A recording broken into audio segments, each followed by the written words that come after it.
Hola, nos volvemos a encontrar aquí en Historias de Malvinas.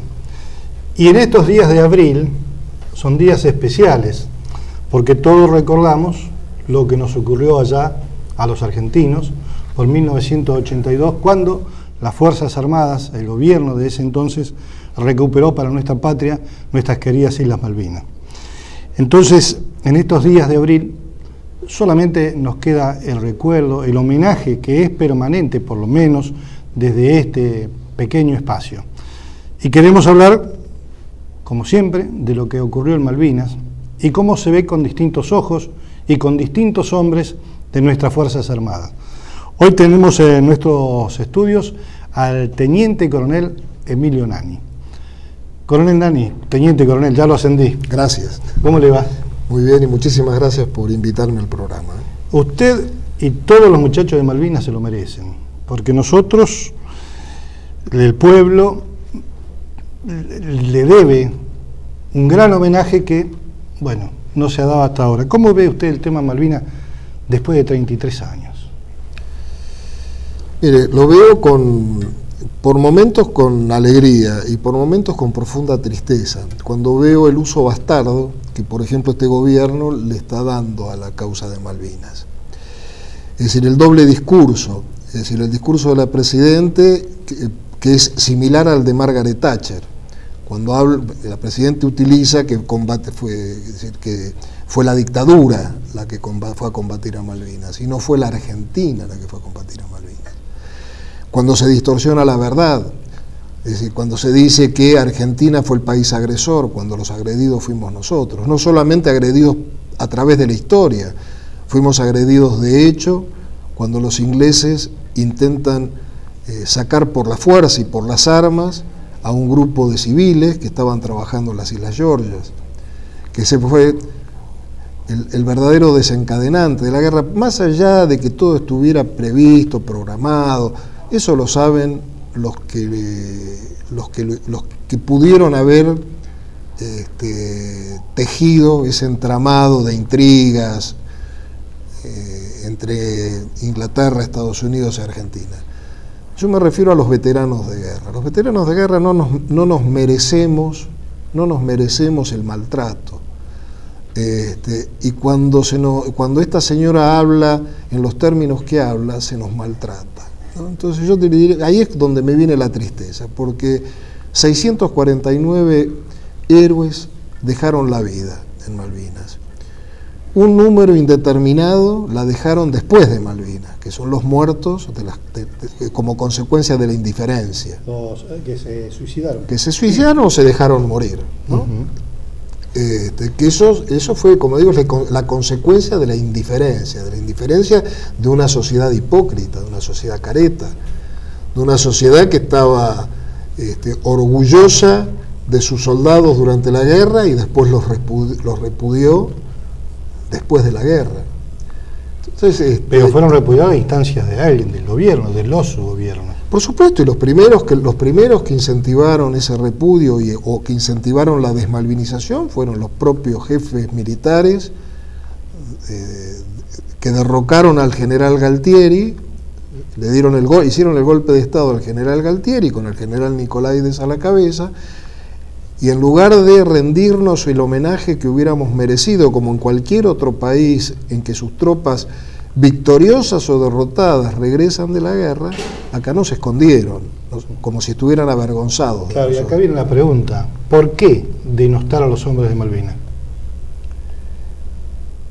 Porque fracasamos, porque en lugar de traer la gloria trajimos una derrota. ¿Pero eso quién lo dice? Eso lo dicen los burócratas. Ajá, los burócratas que no movieron el traste de sus escritorios. Y que no saben lo que es que caiga una bomba. Exactamente. Entonces ellos decidieron que nosotros éramos los culpables, ¿no? Es decir, yo no, por Dios y la Virgen, no voy a exaltar la figura de nadie, porque nosotros fuimos mal preparados para la guerra. Fue una guerra mal planificada. Es decir, lo que estuvo muy bien planificado fue la recuperación, pero el 3 de abril no estaba previsto.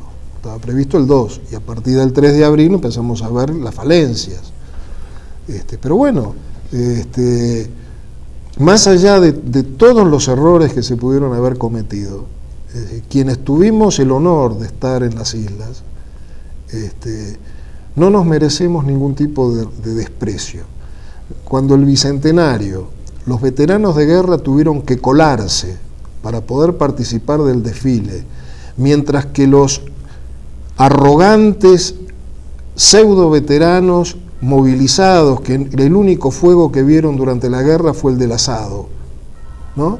Y que ahora pretenden tener los mismos derechos que tenemos nosotros, y ellos sí participaban formalmente del desfile. Le dije, acá hay algo que está mal. No mal, está pésimamente mal. ¿Cómo los veteranos de guerra se van a colar en un desfile porque no habían sido invitados? ¿No? Y después, cuando uno escucha a los políticos llenarse la boca de la gesta y después hablan de la dictadura y mezclan todo, y lo único que usan de Malvinas es un uso político y bastardo, entonces, ¿de qué estamos hablando? ¿No? ¿Usted es hijo de militar? No. Mi padre era bancario y falleció cuando yo tenía 10 meses. El único militar que hubo en la familia fue mi bisabuelo, que fue expedicionario al desierto. Que fue expedicionario al desierto como tantos argentinos de aquella época, ¿no? Terminó con el grado de capitán, pero no era militar. Él fue a combatir contra el indio en la campaña del desierto. Es decir, que mi familia es una familia de civiles, es decir, la masa, abogados. ¿Y cómo ingresa al colegio militar? Yo entro al colegio militar gracias a un amigo mío, que un día me pide que lo acompañe al colegio militar porque él quería retirar toda la documentación para ingresar. Él tiene su entrevista con el jefe de incorporación, que era en aquel momento el mayor Fernández Cutielos, el padre de Horacio Fernández Cutielos, que muere heroicamente en la recuperación, durante el ataque a la Tablada. Era segundo jefe del regimiento.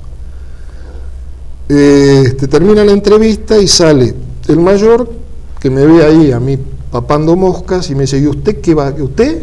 Digo, ¿yo qué? ¿Usted va a entrar al colegio militar? Le digo, no, señor, no pasa por mi cabeza. Y la verdad, no pasaba por mi cabeza. Me dice, usted va a entrar al colegio militar, espere acá. Se fue adentro, trajo un sobre con toda la misma documentación que le había dado a mi amigo, y bueno, con mi amigo nos matábamos de risa cuando volvíamos. En ese momento lo único que me importaba era tocar la guitarra, tenía un conjunto folclórico de vagos, y lo que me gustaba era eso, ¿no? Pero de disciplina. La disciplina militar. Nada que ver, ¿no? Y un día yo digo, es Tata Dios, ¿no? Yo soy tremendamente creyente, digo, Tata Dios que me marcó un camino. Me pongo a hojear los folletos y me engancho. Y le digo a mi vieja, digo, mamá, mira, voy a entrar al colegio militar. Y por supuesto, largó la carcajada. Digo, vos vas a entrar por una puerta y vas a salir por la otra. Digo, no, yo voy a entrar al colegio militar. Y realmente, a mí el colegio militar, gracias a Dios, fueron 3 años, pues hicimos curso acelerado.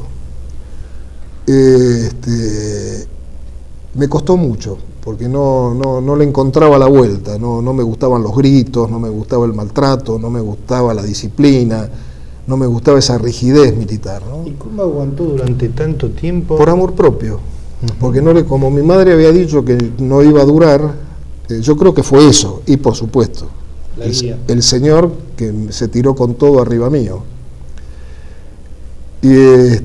Y bueno, después mi primer destino fue el Chaco, y cuando me dieron mi primera, esto lo cuento siempre, cada vez que puedo, ¿no? Cuando me dieron mi primera sección de soldados, la masa analfabetos, pero una gente maravillosa, ¿no? El chaqueño en aquella época era gente fantástica, supongo, excepto Capitanich y algún otro que anda dando vuelta por ahí.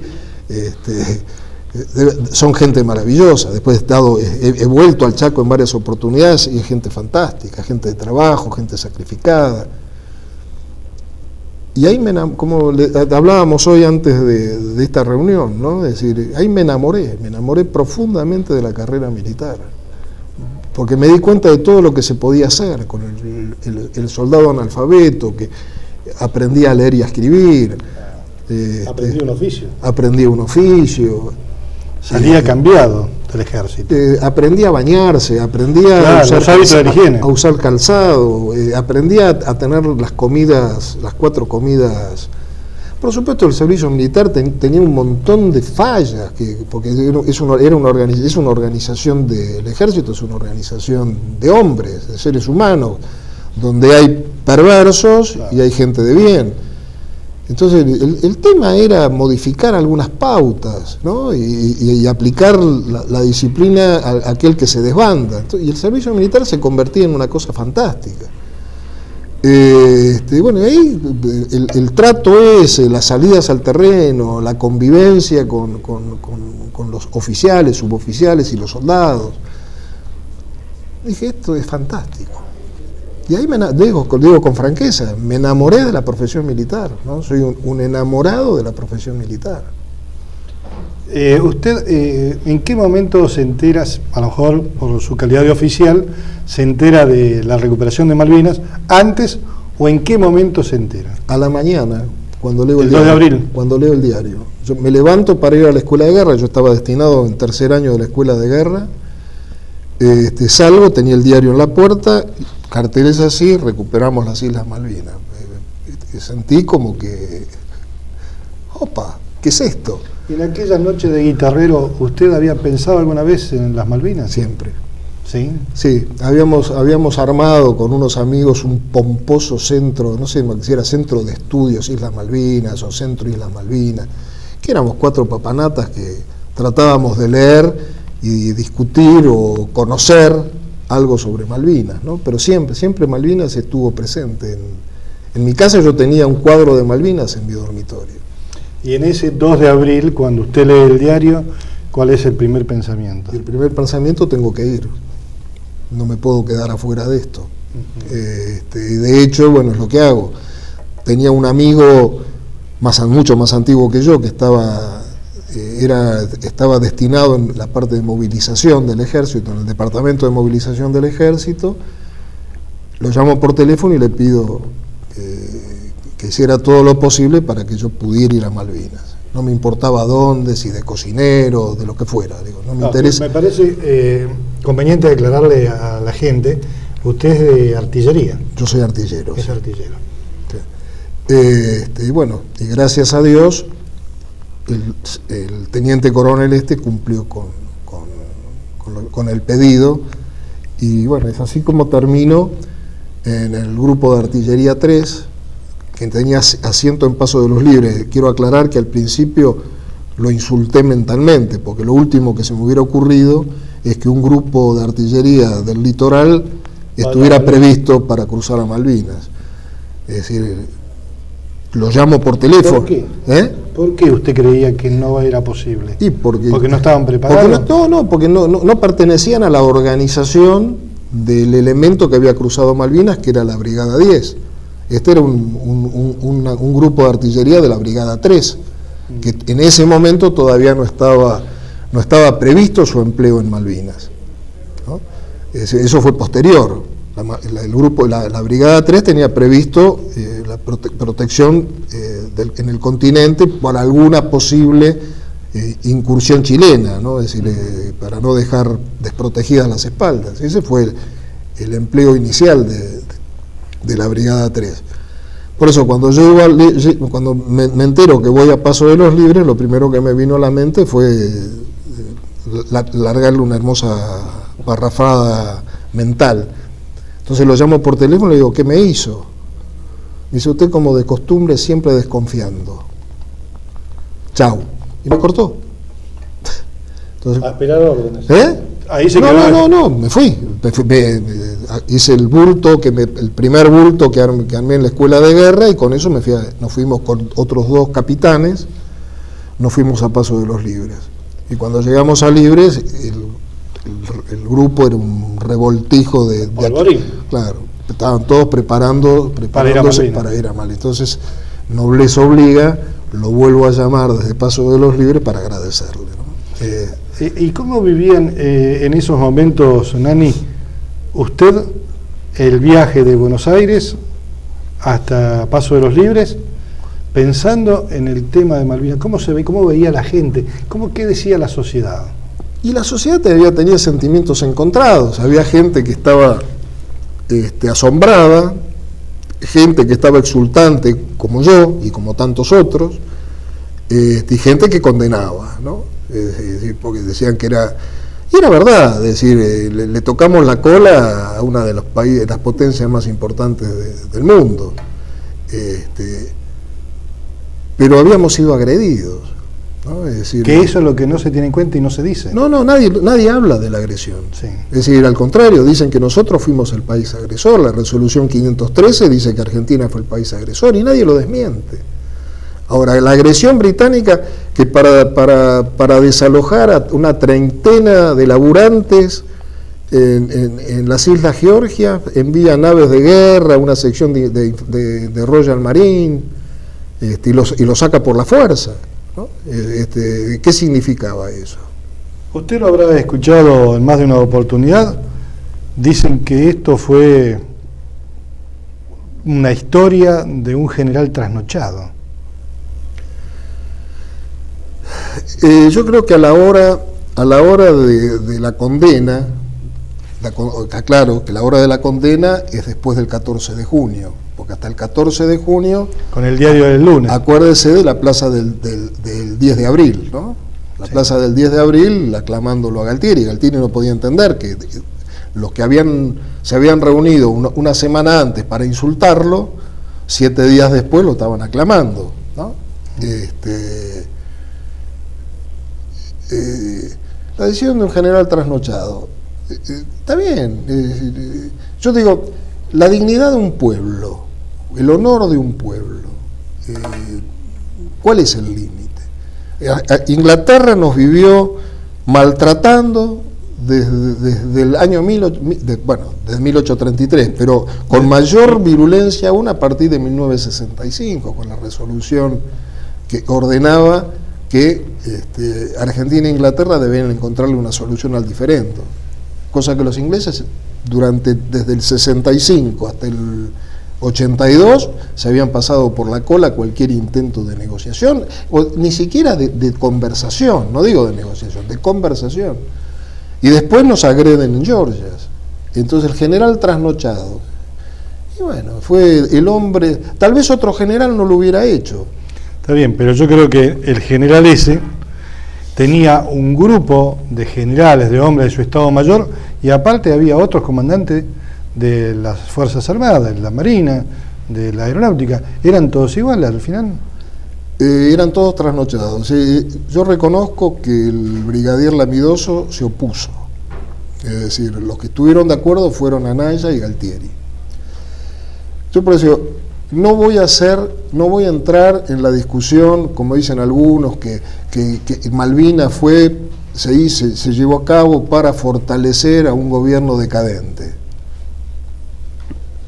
Puede ser.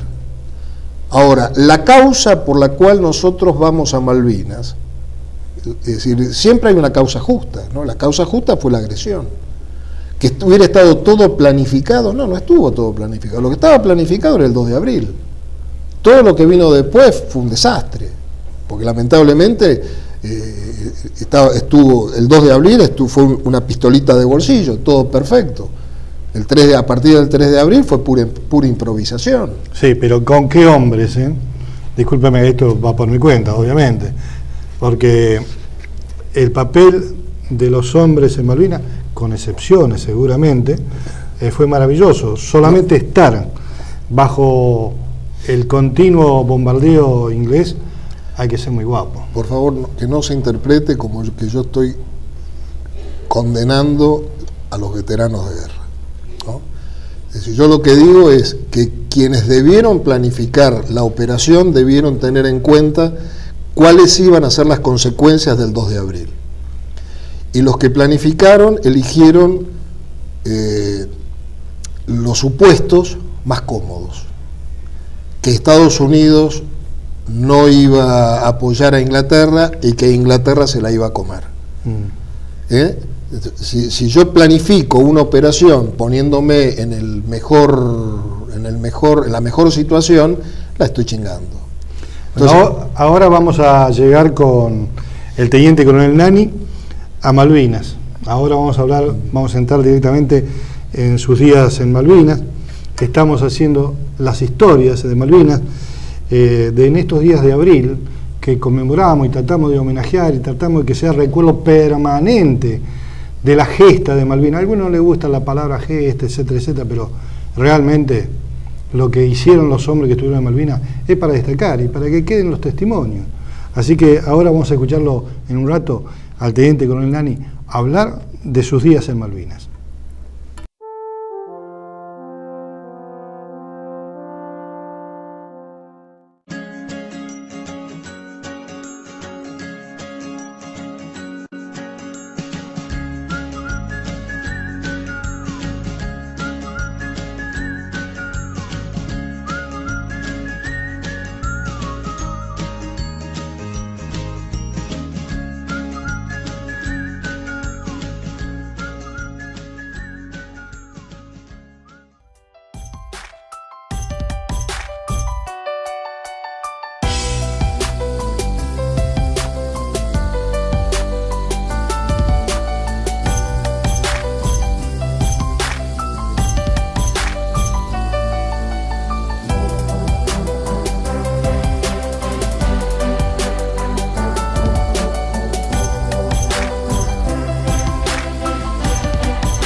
Bueno, y continuamos con los recuerdos y homenaje a los hombres de Malvinas con el teniente coronel Nani. Usted recién bien lo decía, su respeto, su admiración por los veteranos de guerra. Sí, tal vez, no sé si no quedó claro cuando yo dije que el 2 de abril estuvo perfectamente planificado y el 3 de abril, a partir del 3 de abril fue pura improvisación. Cuando me refiero a esa improvisación, no me refiero a quienes tuvimos el honor de estar en Malvinas, porque todos, y la aclaro desde las más altas jerarquías para abajo, con sus aciertos y sus errores, intentamos emprolijar los errores cometidos desde el comienzo, ¿no? Es decir, cuando una guerra se planifica el antes, el durante y el después. Cuando uno decide recuperar por la fuerza Malvinas, tiene que tener previsto que el enemigo va a reaccionar. Y acá no se previó que el enemigo iba a reaccionar. Se creyeron que los ingleses eran tarados, ni habían leído la historia, jamás, es decir, no sabían quiénes eran los ingleses. Los ingleses iban a recuperar Malvinas así tuvieran que fundir Inglaterra, ¿no?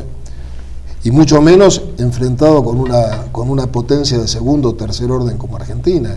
Jamás iban a permitir esa humillación. Bueno, cuando yo me refiero a eso. La improvisación del escritorio. Una vez que estamos en el terreno, que vamos a entrar en el combate, exacto, la cosa cambia. Yo me imagino que un montón de oficiales, a sabiendas de los problemas que tenían, tratan de hacer prolija la situación. ¿Sí? Es decir, nosotros y cuando digo nosotros, desde los jefes de unidades hasta el último soldado, cuando no les llegaban los abastecimientos, no porque no estuvieran, sino porque no había cómo trasladarlos. Es decir, a partir del momento que los ingleses logran el dominio del aire, porque lamentablemente la Fuerza Aérea no estaba en capacidad de sostener un combate, sobre todo un combate tierra-aire, por un problema de combustibles. Entonces, la Fuerza Aérea y la Marina, la aviación naval, se dedicó a intentar cortar la cadena de comunicaciones, es decir, de los buques, porque de esa manera debilitaban las tropas en el terreno.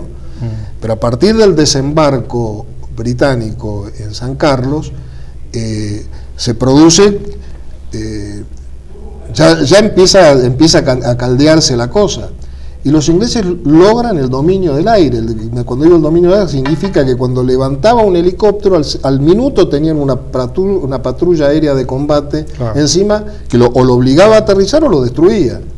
Entonces, todas las tropas que estaban, especialmente por ejemplo las tropas que estaban en Darwin, esas no había forma de abastecerlas. Yo tuve el honor de combatir con el regimiento de infantería 7, un regimiento que sufrió uno de los ataques más tremendos, que fue el combate de Monte London y después el combate de Wireless Ridge, ¿no? Fue muy castigado ese regimiento. Los que estaban en Monte London no les llegaban los abastecimientos, porque no había forma de hacérselo llegar. Y eso estaban a unos 15 kilómetros de Puerto Argentino. La posición nuestra estaba a unos 8 kilómetros de Puerto Argentino. Las tropas que teníamos en primera línea, que del puesto de comando estarían a unos 1500 metros, comían lo que podían, no lo que querían.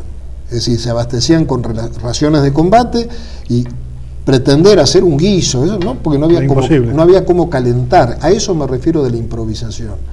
Es decir, cocinas de campaña que se abastecían a gas o a leña. En Malvinas no hay leña. Turba. Y la turba si usted la seca. Claro, si no la seca es barro, ¿no? No sirve para nada. Es decir, los kelpers tienen secaderos de turba que después lo usan para calefaccionar, claro. pero lo tienen en depósitos, en turberas para poder usarlo. Para poder usarlo. Para que se seque. Entonces, ¿y gas de dónde? Garrafa. Imposible. Entonces, todas esas cosas son las que no se previeron. A eso voy, es decir, teníamos un equipamiento logístico inadecuado. Desde el punto de vista bélico, de las armas, estábamos muy bien.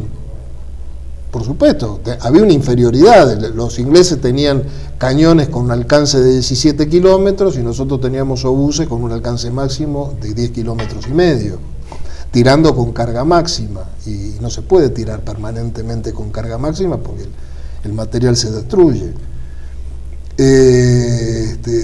Llevaron los cañones 15-5, pero eran cañones que se utilizaron más como artillería de costa que como artillería de campaña, porque eran cañones que no se podían sacar de los caminos. Cuando usted los sacaba del camino se hundían. Claro. Por eso a eso me refiero de esta falta de previsión, ¿no? Es decir, nosotros tuvimos alternativas muy buenas para salir honrosamente de la guerra. Es decir, por ejemplo, la propuesta del presidente del Perú, Belaúnde Terry, que fue una propuesta pero excelente, que a nosotros nos hubiera permitido convivir con los ingleses hasta tanto se establecieran las medidas de negociación diplomática. Pero hubo una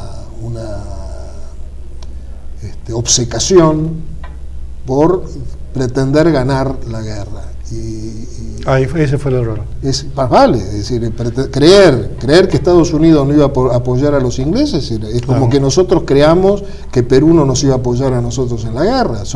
Hemos sido históricamente aliados naturales, ellos han sido históricamente aliados naturales y Perú y Argentina han sido históricamente aliados naturales. Nani, ¿cuándo llega usted a Malvinas? Yo llego a Malvinas el 13 de abril del año 1982. Después de Semana Santa, ahora, en estos pocos días, se va a cumplir el aniversario 33. ¿Y cuál es su destino? Al principio, cuando yo fui movilizado al grupo de artillería 3, como le dije, yo estaba en la escuela de guerra y me envían movilizado al grupo de artillería. Y ahí ocupo inicialmente el puesto de oficial de inteligencia. Cuando empiezo a pedir material del enemigo no había nada. El oficial de inteligencia, la misión que tiene es eso, es analizar las capacidades del enemigo para ver de qué manera nosotros podíamos revertirla. No se sabía qué artillería tenía el enemigo, no se sabía nada.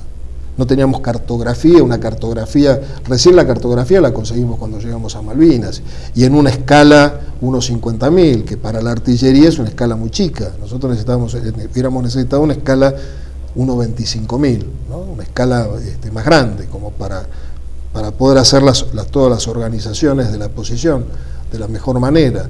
Recién en Malvinas conseguimos esa cartografía. E información del enemigo nunca la tuvimos. Recién supimos con qué nos atacaban, cuándo nos atacaron. Y después pasa a ser... Y después pasé a ser logístico. Porque inicialmente nosotros íbamos a ir en tren hasta San Antonio Oeste y en camión hasta Comodoro y de ahí en barco a Malvinas. Cuando llegamos a San Antonio Oeste, recibimos la información de que ya se había establecido la zona de exclusión, ya se había materializado la zona de exclusión diseñada por los ingleses, ¿no? Entonces ahí es donde ahí se produce el cambio de modo. Entonces en lugar de ir por barco se decide ir por avión. Entonces al llegar a San Antonio Oeste, el jefe de grupo, yo estaba cursando la escuela de guerra y se suponía que tenía conocimientos frescos de algunas cosas, el jefe de grupo me da la orden de planificar el traslado a Malvinas, porque nos adjudican una serie de vuelos que no permitía cruzar el grupo completo. Entonces, bueno, ahí quedó como logístico. Y así llegó a Malvinas como logístico. Bueno, después en Malvinas, a raíz de una serie de inconvenientes, yo le solicito al jefe de grupo, que era el teniente coronel Balsa, con el cual hasta Malvinas nunca había tenido una buena relación, y a raíz de que habíamos tenido una serie de choques con él, le pido que me envíe, la artillería tiene un puesto durante la guerra que se llama oficial de enlace de artillería, que es el responsable de coordinar el empleo de los fuegos, ¿no? Es decir, para que no haya un desperdicio. ¿Es el que dirige el tiro? No, él es el que decide, el que dirige decide qué material se va a utilizar para batir determinados blancos. La infantería tiene morteros de 120, morteros de 81 milímetros. Entonces, hay blancos que se pueden batir con los morteros de 81, blancos que se pueden batir con los morteros de 120 y blancos donde es necesario emplear la artillería. Y esa era la decisión que esa es la función del oficial de enlace, es el coordinador del apoyo de fuego. Además, el Regimiento 7 tenía agregada una batería de artillería en apoyo directo de ese regimiento. Entonces, la misión mía era eso, coordinar todo eso, controlar esa batería y asesorar al jefe de regimiento sobre el empleo de los fuegos. Cosa que el teniente coronel me dice que sí, entonces... ahí se traslada. Ahí me traslado al puesto de comando del jefe de regimiento, que eso habrá sido, calculo, ya ni me acuerdo, ¿no? Pero creo que habrá sido nosotros llegamos el 13 y habrá sido el 25 o 26 de abril. Bueno, y ahí me establezco en el puesto de comando del jefe de regimiento y ya me quedo ahí hasta el final de la guerra. ¿Usted fue herido en combate? Yo fui herido en combate en la madrugada del 13 al 14, digamos que en la última. Lo más cruento. Cuando, bueno, ya había caído Montelondo en el día 11, que era una compañía del Regimiento 7, y de a partir de ahí los ingleses empiezan a batir toda la posición nuestra con un fuego arrollador, pero durante 3 días, o desde el 12 y 13 o 2 días, nos volvieron locos con fuegos de artillería de campaña y fuego naval. ¿Cómo se vive? ¿Qué se piensa en ese momento? Y se vive con una impotencia espantosa, porque al no haber apoyo aéreo, usted piense que era un teatro de operaciones insular, un teatro de operaciones insular es netamente aeronaval, es decir, el ejército llega después para consolidar la posición. Nosotros no teníamos ni apoyo naval ni apoyo aéreo. Es decir, que quedamos librados a nuestra suerte con lo que teníamos.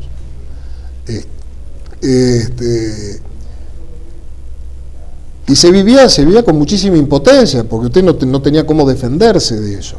Recién nosotros le vimos la cara al enemigo, nosotros, es decir, los de Montelondo lo vieron antes y los de Darwin lo vieron mucho antes también, pero nosotros le vimos la cara al enemigo, se la vimos en la noche del 13 al 14, cuando ellos toman posición en las alturas donde habían estado las dos compañías de infantería, porque durante el día 13 consiguen que las dos compañías se replieguen sobre nuestra posición.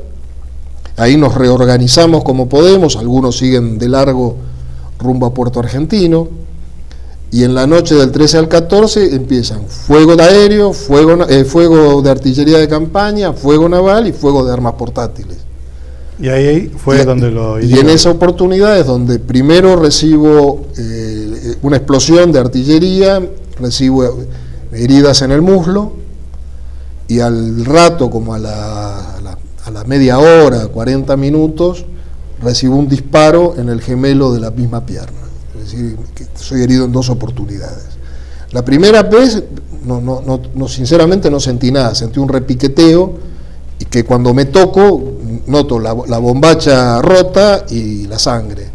Entonces, bueno, me hago un torniquete porque no sabía ni siquiera... Claro, la gravedad de la herida. Porque no me había dolido nada, no había sentido absoluto, nada más que como que explotó la bomba y me cayó turba en la pierna. Esa fue la sensación que tuve. No se me ocurrió que había sido herido. Entonces, por las dudas, me hago un torniquete en el muslo y me quedo, pues tampoco teníamos salida, no había salida, estábamos ahí ya jugados. Y a la hora de eso, cuando ya los ingleses largan el ataque terrestre sobre nuestra oposición, ahí vuelvo a ser herido en el gemelo de la pierna derecha. Y bueno, ahí sí eso sí realmente fue doloroso. Y el jefe de regimiento, ya la posición estaba totalmente fracturada, y decide el repliegue de lo que quedaba del regimiento en ese lugar. ¿Y cómo sale usted de esa yo situación? Al principio bajo solo, desde las alturas bajo solo hasta proximidades, nosotros estábamos en unas alturas encima del cuartel de los Royal Marine. Llego hasta abajo, hasta proximidades del cuartel de los Marines. Y ahí medio como que pierdo el conocimiento. Había perdido mucha sangre. Supongo que es un poco el estrés, un poco el miedo, porque no voy a negar que el miedo estaba siempre presente, ¿no? Y 2 soldados que habían estado conmigo en el puesto de comando del jefe de regimiento, Flavio Panizardi y Luis Cisneros, ¿no? Los nombro porque a ellos les debo la vida. Justo pasan por donde yo me encontraba, se tropiezan conmigo, el cielo estaba iluminado por los proyectiles de iluminación, y yo les digo, no, váyanse, rajen de acá, déjenme a mí acá. Y dicen, no, ni loco, que sé yo, y ellos me cargan, se me pone la piel de gallina de pensarlo, de estos chicos, ¿no?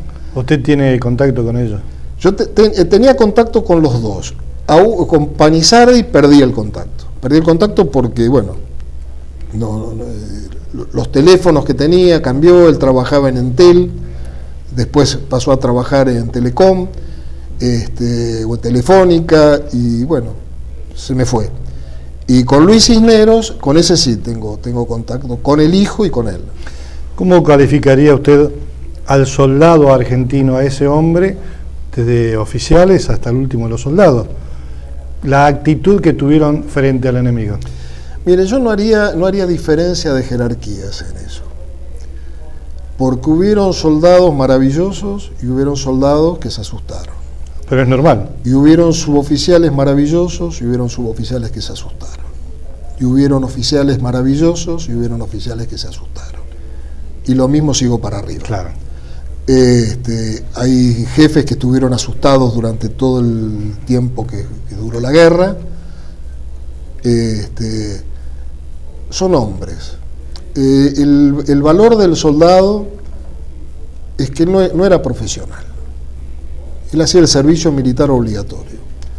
Él no tenía obligación de ser valiente. Y yo la experiencia que he tenido con estos soldados que nombro y los que tuve ahí a mi alrededor y que tuve el honor de conocer y tener próximos a mí, para muchos oficiales y suboficiales y jefes fueron un ejemplo. Por eso cuando escucho a los idiotas que hablan de los chicos de la guerra, a un atorrante como Eduardo Esteban, escribir Iluminados por el Fuego, mostrando soldados acobardados, ¿no? Cuando fueron todo lo contrario, ¿no? Es decir, yo no niego que hubo soldados acobardados, pero también hubieron soldados poltronieri, ¿no? Heroico valor en combate, ¿no? Es decir, un soldado que obtuvo la máxima condecoración que se le entrega a un soldado, ¿no? A un militar, digo, en combate. Sí, sí, sí. Y fueron más los poltronieri que los Edgardo Esteban, ¿no? Edgardo Esteban, él escribe ese libro porque fue un cobarde, él se comporta como un cobarde, y la única forma de diluir su cobardía es llenar de cobardes, es como el cuento del elefante, ¿no? Cómo disimula usted un elefante en un bazar es llenándolo de elefantes. Él hizo lo mismo. Es decir, ¿cómo se puede diluir mi cobardía? Fue llenando de cobardes y tratar de cobardes a todos. Pero estos dos soldados que fueron un ejemplo. Hablando de ejemplo y de soldados, voy a nombrar dos, podría nombrar un montón más y usted seguramente más todavía. El coronel Seineldín en Malvinas. Bueno, la historia lo ha calificado, no lo voy a calificar yo. El Regimiento de Infantería 25 fue un regimiento que actuó en forma sobresaliente durante la guerra. Es decir, la sección del teniente Esteves, ¿no? Esa sección que combatió duramente en Darwin, ¿no? ¿Por qué? Porque tenían una muy buena formación, fueron a Malvinas con una muy buena formación. El comandante de la Infantería de Marina del 5, Robacio. Y vale lo mismo, es decir, por eso digo, eso lo dice el enemigo, no lo va a decir Emilio Nani. Es cierto. Es decir, cuando ellos se enfrentan al batallón de Infantería de Marina 5, creyeron que se enfrentaban quién sabe a quién, al demonio, ¿no? Y eso parte de la acción de comando, ¿no? Y cómo ese comandante construyó su unidad y la preparó para la guerra. Por eso digo, yo no voy a emitir juicio de valor, porque el juicio de valor lo dice el propio enemigo. Lo dice el propio enemigo, ¿no? Es decir, cuando fueron posiciones que realmente a los ingleses les costó destruir, ¿no? Nani, otra opinión, otra pregunta más personal. ¿Cómo recibe su señora, su familia, el anuncio de que usted se va a Malvinas? Qué sufrido, ¿no? Mi mujer, cuando se entera, tuvimos una de las pocas discusiones fuertes en el matrimonio, ¿no? Fuerte. Esto es una locura, dijo.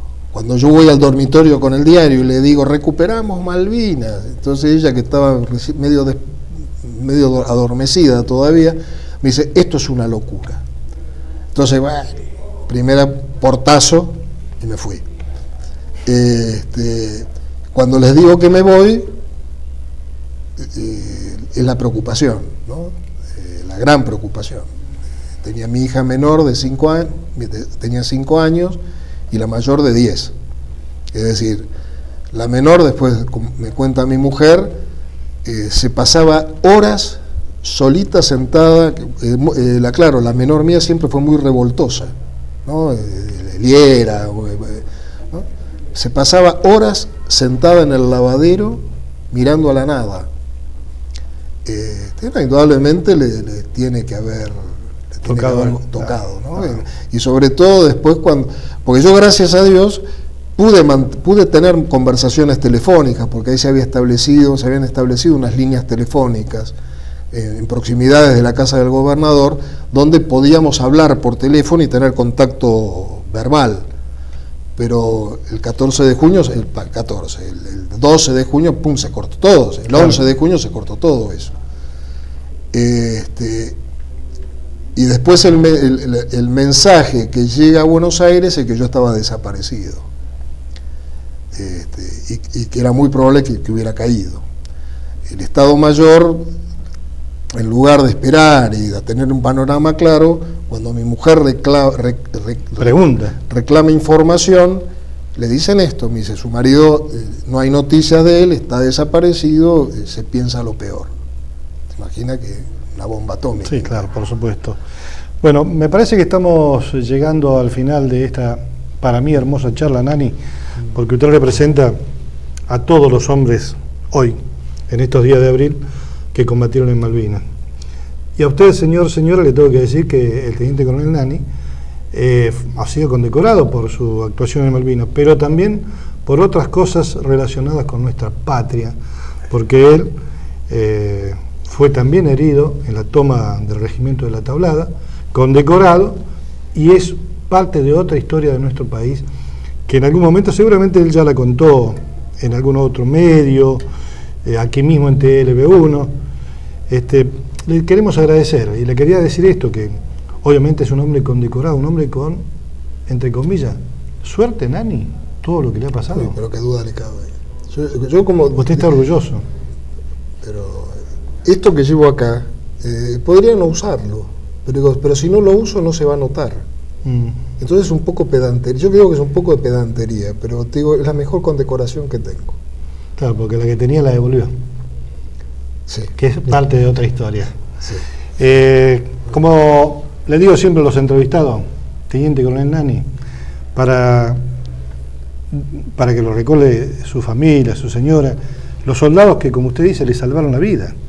Ahí tiene una cámara. Estamos en el mes de abril, festejamos y homenajeamos a los veteranos de guerra. Si usted quiere decir algo. Bueno, para mí es un honor ser veterano de guerra. Para mí es un honor conocer a muchos veteranos de guerra.